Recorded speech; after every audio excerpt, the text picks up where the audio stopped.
Chapter 5 The Enclosed Garden. Begin all acts and thinking by using Al-Kalim the All. Tablet 4 The Reptilian Nakhash. 19 times 17 equals 323. Lo, now all was done. Cadman was placed in the enclosed garden of delight for a special reason. He was to know about all the things in the garden, and he was to inform his mate Nakhash about all the things in the garden, and the laws of the garden, and about the nature of the reptilians. Yet, this being Cadman forgot to inform his mate of this being, who is a reptilian. He takes many forms to deceive and beguile humans. In his forgetfulness they did fall, and he became known as Zakar. Nakhash, meaning tribal leader for his tribe, through him was supposed to be ruled by her tribe, so she was supposed to be ruler. This Cadman and Nakhash were not the first Adamites on the planet Earth. There were Adamites, or people of the ground, living on Earth long before Cadman and Nakhash. They were the first experiment from the Homo erectus into Homo sapiens that were done by the scientists Enki and Mother Ninti. In fact, anyone who lived and originated on Earth are Adamites, for it merely means earthling, Adama. I, Cadman, successor of Autumn and Lilith, and my confident Nakhash, as newly created beings, obeyed Elion El, most glorified and exalted's words. They lived symbolically 450,000 years ago in the enclosed garden, which is rounded off to 500 years without approaching the forbidden tree. But Nakhash Halal, son of Shakar, also known as Dawn, curse be upon him, wandered constantly on the outskirts of Gan, the enclosed garden of delight, resolving to lead us supreme beings' new race into the hands of Nana, who is sin. Because he was denied admission into the enclosed garden, he was constantly seeking a covert way to enter Gan. But the east gates were shut to Nakhash, and his residence was 20 miles outside of the enclosed garden of delight, and it was guarded by the agreeable Allahum Rudwan, son of Araziel and Rafikiel, peace be upon you and the mercy of El Elo. There were two other creatures also placed in Gan. One was the peacock Thukiak, known as Ashnan, who really symbolizes a beautiful young lady. She, Thukiak, also known as Ashnan, was an agreeable Allahum. She was of one of the schools of Zadok. Ashnan was responsible for the grain and sustenance of the enclosed garden, and the other one was Tanin, dragon, as a symbol of Tiamat, the serpent. The beautiful woman Thukiak, also known as Ashnan, who was the finest of all the birds of the enclosed garden, came out of Gan one blessed day out of inquisitiveness. Her beauty could be likened to emeralds and pearls, and because her voice was so enchanting, she was appointed to sing the praises of Elion El, the Most High, glorified and exalted, which was the job of Nakhash before he fell. But first he, Nakhash, went to the White Bird Arziel, who said, "You will not enter me." So he went to the Black Bird Baziel, who also said no. Then the Red Bird Sire, she too said no. All these birds came from the same school as the beautiful woman came from, and that beautiful woman was Thukiak. One day, while observing the beautiful woman Thukiak, who is also known as Ashnan, who Nakhash hated, Nakhash said to himself, "Doubtlessly, this beautiful bird must be vain. Perhaps I may be able to persuade her to usher me secretly into Gan." Determinedly, he waited until the beautiful woman had gone so far from the east gates that she no longer could be overheard by Rudwan. May El Elo send peace upon him and the other Allahum that protected Gan. And when she was within reach, he whispered to the beautiful woman. This is how he got his name Nakhash, the Whisperer. "You are the most wonderful and beautiful of all the birds of the enclosed garden." "I am," she answered. "But who are you, who seem frightened as if someone did pursue you?" "I am one of the Allahum Sarafat, who was appointed to sing the praises of Elion El, most glorified and exalted. But I have slipped away for just an instant to visit the enclosed garden, which the Allahum prepared for the faithful." "Will you conceal me under your beautiful wing, so I may re-enter Gan?" requested Nakhash. "Why should I commit an act which would bring the displeasure of the Allahum most glorified and exalted upon me?" asked the beautiful woman. Fear not. Take me with you, charming bird, and I will teach you 3 mysterious words which shall preserve you from sickness, age and death, replied Nakhash. Must then the inhabitants of the enclosed garden die, she asked. All with the exception of those who know the 3 words which I possess, replied Nakhash. Are you speaking the truth? Asked the beautiful woman. Indeed I am, replied Nakhash. The beautiful woman could not conceive of any creature swearing falsely by the Creator, thus she had faith in him. Now, fearing that Rudwan, may El-Elo send peace upon him, who guarded the east gate of the enclosed garden, may search her, Nakhash swiftly said unto the beautiful woman, Rudwan is a deceiver. Trust in me. Let me put my lips against you. I will inhale as you exhale, and I will house your spirit. Fear nothing, said Nakhash. I will utter holy names that shall render Rudwan speechless. The beautiful woman trustingly placed her lips against Nakhash for a kiss, as he blew his evil spirit into the beautiful woman's mouth. As she wrestled with Nakhash and with his spirit, she was engulfed. When they passed Rudwan, he was unable to utter a sound. With the success of this promise, the beautiful woman opened her mouth expecting Nakhash to resume his natural state. But Nakhash preferred to remain where he was and to speak to me, Cadman, from the beautiful woman's mouth. Nakhash, who now disguised himself as the beautiful woman, succeeded in the re-entry, where he witnessed the beautiful serpent. In the enclosed garden also lived a dragon called Taneen. It was the one who confirmed the lie of Nakhash, so it received the curse of losing its legs in the enclosed garden. Taneen was the pet that was given to Nakaba from her friend Anat, daughter of Udam and Mami, the rulers of Kodesh, before she entered the enclosed garden. Taneen was the ruler of the beasts. Her head was like rubies and her eyes like emeralds. Her skin shone like the mirrors of various hues. As for Anat, her hair was short and woolly like that of the noble virgins, and her form resembled the stable camel. Her breath was sweet like musk and sandalwood, and her words were songs of praise. She fed on saffron, and her resting place was on the borders of the beautiful rivers in the enclosed garden called Shafawain, which the Mohammedans called Kauthar. Taneen was created symbolically 1,000 years before me, Cadman, and it was destined to be the playmate of Nakaba. Nakhash, shrewdly knowing that Taneen was created 1,000 years before me, Cadman, and destined to be my mate Nakaba's playmate, Nakhash said to himself, this creature must be more devious than I, in order to remain in eternal youth and vigor. She would undoubtedly dare the displeasure of Rudwan, may El-Elo send peace upon him, at the price of my 3 valuable words. He was inevitably right in his conjectures, for no sooner had he informed the Taneen of this adventure, she exclaimed, can it be so? Shall I be visited by death? Shall my breath expire, and my tongue be paralyzed and my limbs become impotent? Shall my eyes and ears be closed at shadow hours? Will this noble form of mine, shall it perish to dust? Never, never. Teach me the 3 mysteries, and if Rudwan's wrath would be likened upon me, I will hasten to the Allahum Sarufat, and still I will disguise you throughout the enclosed garden. The Taneen then opened her mouth. Nakhash flew into it and seated himself in the hollow part of her teeth, poisoning them to all eternity, venom. Even though Taneen disagreed and felt deceived, she consented from fear of the Anunnaki, but more so for her desire to obtain the 3 mysterious words.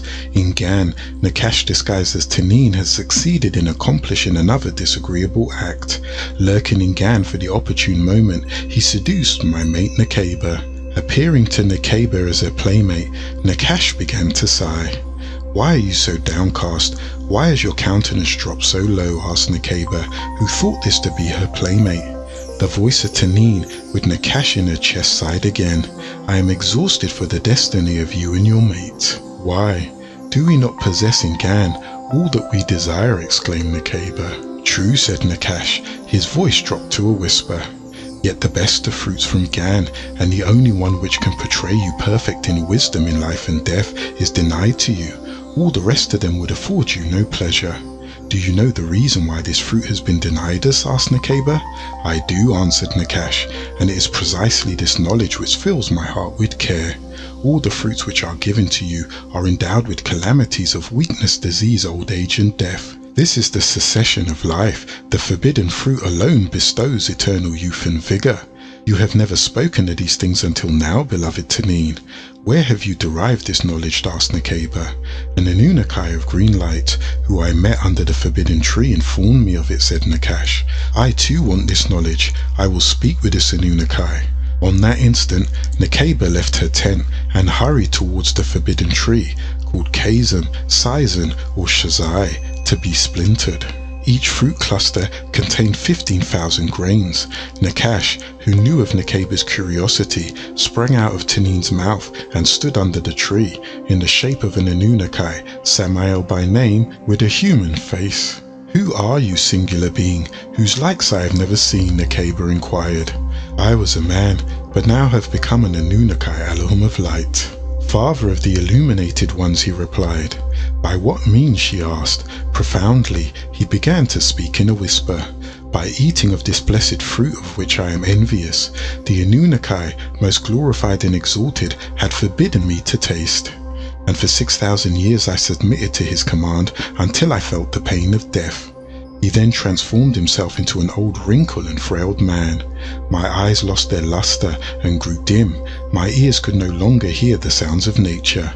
My teeth decayed, and I could neither eat without pain nor speak without discretion. My hands trembled, my feet shook, my head hung down upon my breast. I lost the sense of touch and the sense of love. My back was bent. At last, my whole appearance became a frightful sight, so that all the inhabitants of the enclosed garden flew from me. This is called the age of death. I then longed for death and expected to meet it. Nakhash then asked her, do you want your mate Kadmon to be young and handsome, or do you want him to die of old age? But by partaking of this fruit, I became as strong and as beautiful first. Though my thousands of years have elapsed since, I am not sensitive to the slightest change, neither in my appearance or in my energies, and I have the gift of wisdom of he who created you. And this tree is very delightful tasting tree. Here, taste it. Is this the truth? Asked Nakaba. Is it not pleasant to your eyes? It can restore all beauty. But at the pause of each breath, as Nakaba would look away in thought, his real form would appear as a halabine flugelrod with the body of a snake wrapped around a tree. It is good for food. It is the best of spices of herbs. It will keep your body healthy. It is not mysterious to all of us. It will give you wisdom, and you know not of your will. You shall become filled with joy as in your youth. By El-Elo, most glorified and exalted who created me, I do speak the truth, Nakhash says, speaking deceitfully. It was then Nakaba trusted him and partook of the intoxicating fruit, and immediately began to feel the pain of pleasure running through her body. She, in a state of intoxication, deceived herself into thinking she was wiser, younger, more beautiful, and could never die. Finding it more pleasant than all that she had ever tasted, Nakaba took one piece and presented it to me, Kadmon. I, Kadmon, resisted and proceeded to argue with Nakaba for an entire hour. I, Kadmon, observed the joy on Nakaba's face, the humour she felt, and the beauty she felt she portrayed. Finally, I yielded to her opportunity and ate the second grain, which Nakaba had concealed constantly within her hand. At the touch of the forbidden fruit against my lips, the intake of the intoxicants from the poppy seed, my crown rose towards the skies. All of my fingers and the countenance of my robes dropped from kingship to man, from ruler to slave, from guardian to guarded, from leader to follower, from wise to fooled, from giver to taker, and from supreme being to human being. The nakedness appeared to our eyes, and obvious were our naked states, and we began having sexual intercourse, while inside the habitat called the enclosed garden, which was against the command of Anu. The throne, which had been erected for us in the tent, chased us away and cried, "Rebels, depart!" The Maymoon unicorn, one-horned creature, upon which I attempted to fly, would not suffer me to mount it. It asked, "Have you kept the covenant of the Anunnaki most glorified and exalted?" All the creatures of the enclosed garden had then turned from us and besought the Anunnaki most glorified and exalted to remove the human pair from the special spot in Gan. The Anunnaki most glorified and exalted addressed me in the voice of thunder. "You have not commanded to abstain from the fruit, and were you not forewarned of the cunningness of Nakhash your foe? I, Cadman, attempted to flee because I heard the Anunnaki walking and talking in midday, while Nakaba and I indulged in a sexual act that was taught to us by Halal, and we enjoyed ourselves very much, for we did conceive that pleasure to be a gift. We were placed inside his habitat to be observed by the 4 Anunnaki scientists, Enki, Ninti, Nergal, and his wife Erishkigal. Our sexual act displeased Anu, Elion, Elion, El. But we felt that this new feeling we later found out was shame. When the Anunnaki found our hiding place while the 24 Yahwehans were walking in the garden, and one of the Enlil-nites spoke out and said, "What is this that you are doing, and who taught you about this?" But I was hid by branches of the tree. Nakaba, my mate, would have followed, but she too was entangled by her own hair as well as the branches, while the voice behind the tree exclaimed, "From the wrath of the Anunnaki most glorified and exalted, there is no escape. Submit to their divine decree. Leave this enclosed garden." The enclosed garden continues its toil of wrath, yea, both of you creatures who have been seduced to transgress. By the sweat of your brow you shall earn your bread, and the curse of blood shall be on the hands of Nakaba. By each month shall her body yield blood. You will become blood and work until your brow sweats, and Nakhash and his sons will also become blood, to deceive the Adamites and their sons Enoshites. Be ever watchful of him and his sons and daughters the black devils. I too will watch them until your earliest bloodline has come to their final day. Even Nakaba shall be visited by the 4 quarters of the moon with the blood of Cadman. She shall crucify him with all kinds of sickness. Human born of women shall have sickness, and she shall bear children in pain. And the beautiful woman Thukiak shall be deprived of her voice in song, and she will say nothing from this day forward. Tanin shall be deprived of its legs and beautiful decor. Their school shall no longer be held up in respect. They shall worship Samael, that is Halal, son of Shakar. And this school of Tiamat, the Satan or the serpent is the spell of sleep, or Leviathan casted by Zu, with the chant zigzag zig, religion is the trap. Many of the seed of Cadman will be in this religion. The darkest covert, the Nuwarpians of this planet Earth, shall be its dust for food.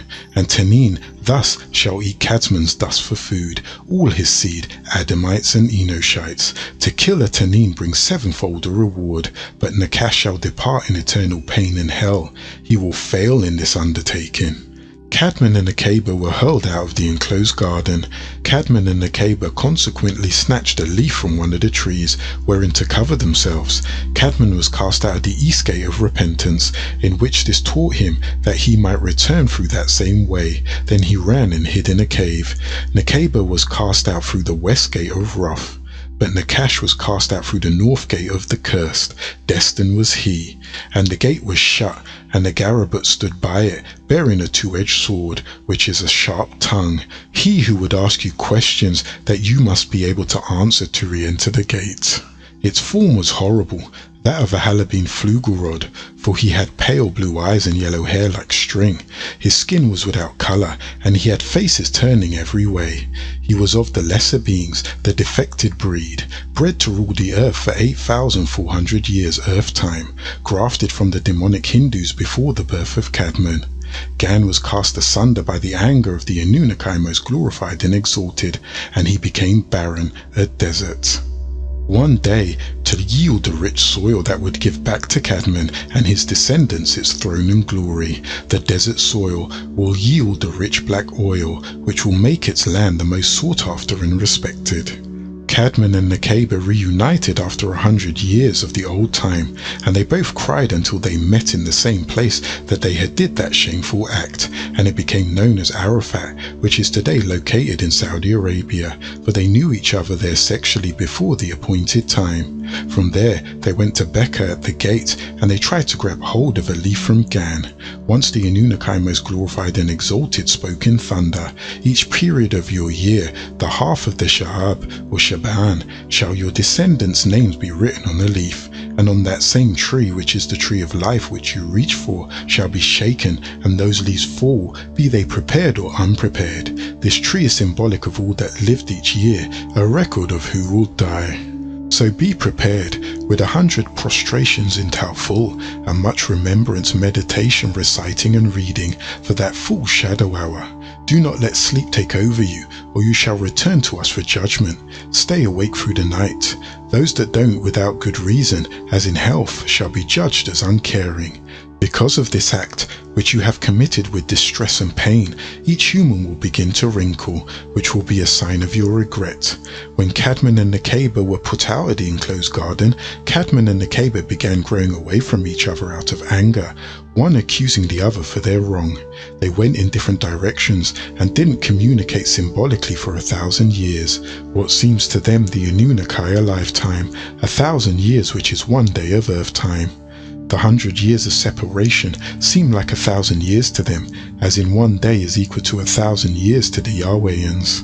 Up until their crying could be heard by each other, Cadman's voice travelling from the east wind and Nakaba's from the west wind. On Nakaba hearing it, she placed her hands over her face, which women will do in despair. Cadman put his right hand on his beard, for the original man did not grow hair on their face, only those beastmen, the Enkiduites, grew hair all over their body. Cadman, being the mixed seed of Hindu, did grow hair on his face, 7.5 to 8 ether, making him an Asiatic black man, a disagreeable Hindu, the first human devil on earth, as opposed to the beast in human form, the Flugelrod, and he tightened his brow, which is also the custom of men in sorrow and confusion. All of nature wept with him. The birds, beasts, insects, which fled from Cadman by reason of his sin of consuming of the forbidden tree, were touched by their lamentations, and they came to manifest sympathy for their moaning, groaning, and crying. First came the locust, so last shall be the locust. The entire universe, all created beings, from the smallest insect to the Anunnaki, who held the world in one hand, were weeping with Cadman. Anu Elion Elion El, most glorified and exalted, sent Gebri son of Elo, gaining the title the Yielder, the Merciful, for he is the revelation bearer. Gabriel came to Cadman with these words, I seek the forgiveness of Anu Elion Elion El, my Rab, for all the deeds that I have committed, I repent to him. These words were destined to save all the newsbearers and all of the mortals. As soon as Cadman had pronounced these words with a patient heart, the power of the skies opened to him. And Gabriel said, Anu, who is also known as El Elo, the source and the exalted, has accepted your repentance. Give gratitude to Anu El Elo, and he will grant you all your requests, and even restore you to the enclosed garden at the appointed time. Cadman called out, Defend me against the future tricks and flattery of my foe Nakhash. Anu, most glorified and exalted, replied, Say continually, there is no Allah, Elion Elion El, except Anu Elion Elion El, and you shall wound Nakhash with a poison arrow. Cadman asked, Will not meat and drink of the planet and its dwellings ensnare me? Drink water, eat clean vegetables, for they shall be your meat. Avoid eating the flesh of other animals. All food should be prepared in the name of Allah most glorified and exalted, and you should build holy temples by their abode. Nakhash shall have no power over you, and he shall also build holy temples if you follow these things. Cadman asked, But what if he pursues me with evil thoughts and dreams in the shadow hour? Then rise from your resting spot and call out to Anu Elion Elion El, most glorified and exalted. Cadman asked, O Anu, most glorified and exalted, how shall I always distinguish between agreeable and disagreeable? I will grant you my guidance. 2 angelic beings shall dwell in your heart, will. One to warn you against sin, disagreeable act. The other to lead you to the practice of agreeable living. 2 counterparts shall forever watch your slips, your slides, your doubts and your questions, and this is your will. 4 points by 2. Look at your fingers. Hold up your first 2 fingers. 4 points by 2. 2 pointing up and 2 pointing below. As above, so below. Cadman asked, O Anu, most glorified and exalted, assure me of your pardon, also of my future deeds. Thus, you can only gain by the works of righteousness. I shall punish disagreeable deeds at once, and reward 7-fold for the agreeable which you shall do. At this time, the Anunnaki Michael was sent to Nakaba, announcing to her the mercy of the Anunnaki. Nakhash said, I am weak in my heart and in mind to fight against my deeds. Anu Elion Elion El, most glorified and exalted, has you feeling shame, and through its power you shall subdue your passions, even as man conquers his own faith. Nakhash asked, and who shall protect me against the powers of mortals if Nakhash decides to come my way? Truth, testing spirits of truth, be not fooled by the men who look like men but have the mind of Nakhash. Human devils. Nakhash asked, who shall protect me against the powers of Nakhash? He who is not only strong in body and mind, but whom all the rulers prefer, a trustworthy person, an honest person. His love and compassion towards you, which I have put in his heart, I will make you aware of his presence. Nakhash asked, is it true that Anu, most glorified and exalted, will grant me no other token of his favour? You shall be rewarded for all the pain of motherhood, and if you do pass in childbearing, you shall be a spiritual martyr. Seek you Cadman, and be with him as one flesh. Lo, Anu Elion Elion El, most glorified and exalted, said, when death visits you, my Anunnaki Enki, who bore the title Israel, will come for your soul. Then Nakhash spoke, and proceeded to say, and what of Nakhash? The seed of Nakhash will be at the end of your genes, as an albino. Their vision is darkened, for they also existed before the light of this world. Their souls and intellect are gone, they have been cut off. The hair of their first one's head are to be like the colour of fire, yellow, 6 ether. Their eyes will be blue, with the body of apes, and they will live in holes in the mountains covered with hair. They will be like reeds, there is no death in which they live. Each of them will have 6 skins. They will have snakes of fire in their bellies, and their voices will have the sound of the cry of wild beasts, high as the pipes of Pan, who is also called Ban. They will kill for no reason, yet they will rule the planet Earth for 6,000 years. This is after Utnapishtim, who is also called Noah, son of Lamech, son of Methuselah, son of Enoch, son of Jared, son of Enos, son of Seth, son of Cadman, son of Autumn. They will win the souls of many of Cadman's children. They will eat from his hand willingly and serve him, drink of his grapes, become alcoholic for him, remove their garb to be as he, strip naked for him, and blind their eyes by his games. The female of Halal seed will remove the female of Cadman's seed. Men will seek to be with Nakhash's seed, for they want what they want, and they want to be as Anak, wife of Nakhash.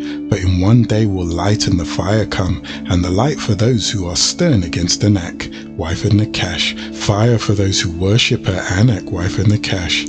For it was Cadman who asked for the intoxicating fruit of the enclosed garden of delight. Call the Anunnaki Rudwan to provide him Cadman with his wish. Yet Nakhash watched on, as Cadman called unto me, saying, I, Cadman, wish to have the fruit of the garden. So Anu, most glorified and exalted, sent down to me 2 seeds, one to grow the white grape, and the other to grow the black grape. Cadman planted these seeds, and 2 grapevines grew, and as the grapes became ripe, Nakhash wished to have one for himself. Nakhash seized one and raised a wall around it to protect it from me. I, Cadman, then asked him, what right does he have to construct a wall around the grape tree? Nakhash replied that these trees were really meant for him and not me. I, Cadman, replied to him that he was not speaking the truth, which was the nature of Nakhash. After Nakhash agreed, and after he honoured the decision, he replied, Oh, let us ask the Anunnaki Michael, who upon hearing this, threw from his hand holding the Shoba, staff, and sent forth a fire towards the tree. As a result, it consumed the trees. I, Cadman, thought that the tree had been totally burnt, and Nakhash had the same impression, at which time 2 birds rose from the fire, one the raven, and the other the dove, and away both of them flew. The nature of will is hidden in these 2. The dove represents Gabriel, and the raven represents Nakhash. Both stem from 2 of the same nature, the grape be it white or black. The white grape is symbolic of Nakhash, and the black grape is symbolic of myself, Cadman, because from the black grape comes wine as red as the blood of Cadman, and from the green grape comes white wine, as white blood of the wound, the pus of the sore of skin disease leprosy, called abras or sura'af. For all agreeable Anunnaki are of the violet light in Malakut, and the green light in Nasut, and all the sons of Cadman are red blood. Thus we named him A equals life, Dam equals blood, or Cadman, and his mate Hawa, which also means mother of all living, of the seed of Cadman, for in them was life. In the blood flows life, and the life has the light of each man, the pure green light. So the commandment that the Anunnaki most glorified and exalted gave us, that we should not partake of the fruit, was really the determining factor whether or not we should keep this eternal life in this world, as well as in the spiritual, or should we go into death. Upon which I, Cadman, did take of the fruit, and I was destined to die. I, Cadman, had no reason to be disobedient. Elion El, most glorified and exalted, has already given the power to his Anunnaki to put everything in the enclosed garden. We were not deprived or in need of any type of food or drink, because everything was there in abundance. We were given no test that we couldn't pass, and all that was asked of us by way of the Anunnaki was to be obedient. The obedience would have shown that we appreciate Elion El, most glorified and exalted, and then we would be able to regain this eternal life. Cadman was 7 feet tall, of slender build. He had black almond-shaped eyes and a narrow long face and nose. He had thin lips, black 7.5 to 8 ether hair, and a deep widow's peak. He had a very dark reddish-brown complexion. Nakaba was 4 foot tall, of lighter complexion. She had 7,000 long braids in her 9 ether hair. Nakaba had a broad face with a wide nose and thick lips. It was destined that the descendants of Cadman and Nakaba would have a variety of characteristics between the two extremes. This record is from the glorious, most holy pages called El Sahuf.